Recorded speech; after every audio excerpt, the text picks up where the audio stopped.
ఓం నమ శివాయ. ధనుసు రాశిలో చంద్రుడు ఉంటే ఇచ్చే ఫలితం. మీ జాతక చక్రంలో మీది ఏ రాశి అయినప్పటికీ కూడా ధనుసు రాశిలో చంద్రుడు ఉంటే ఇచ్చే ఫలితం యావరేజ్గానే ఉంటుంది. దశ అంతర్దశలు 50% వర్కౌట్ అవుతాయి.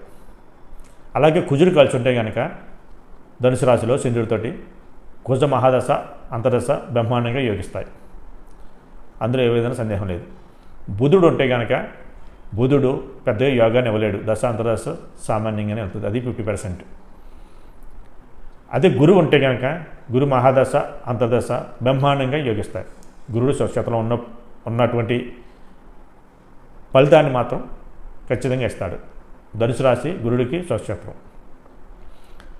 దశ అంతర్దశ మాత్రం బ్రహ్మాండంగా యోగిస్తాయి. అలాగే శుక్రుడు ఉంటే కనుక శుక్ర మహాదశ అంతర్దశ 60% మంచి ఫలితాలు ఇస్తాయి. అంతకు మించి శుక్రుడు ఇవ్వలేడు. శని ఉంటే కనుక శని కూడా ధనుసు రాశిలో ఉండటం వల్ల 50% రిజల్ట్ ఇవ్వగలడు, మిగతా 50% ఇవ్వలేడు. చంద్రుడితో ఇటు చెంది ఉన్నాడు కాబట్టి మనసు బాగోపోవటం, మనసు శిఖాకులు ఉండటం, ఏదో పోగొట్టుకున్న వల్లగా దీర్ఘాలోచనతో ఉండటం, ఈ జీవితం ఎందుకు అన్న ఆలోచన కూడా అప్పుడప్పుడు కలిగిస్తుంది.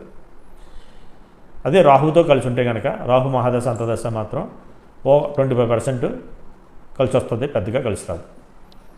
అదే కేతువుతో కలిసి ఉంటే కనుక చంద్రుడు ధనుసు రాశిలో కేతు మహాదశ అంతర్దశ కూడా 40% వరకు కలిసి రావచ్చు, అంతకు మించి కలిసి రాదు.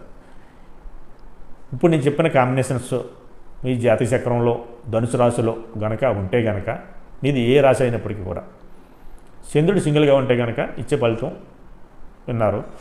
కాంబినేషన్స్ ఉన్నప్పుడు, మంచి గ్రహాలు ఉన్నప్పుడు మంచి ఫలితాలు ఇస్తాన్న గ్రహాలను పక్కన పెట్టండి. మంచి ఫలితాలు ఇవ్వలేనటువంటి గ్రహాలు ఉన్నాయి కదా, వాటికి పరిహారం చేయించండి. ఆ కాంబినేషన్ ఉంటేనే, అది చాలా సింపుల్గానే పరిహారం చేయించండి.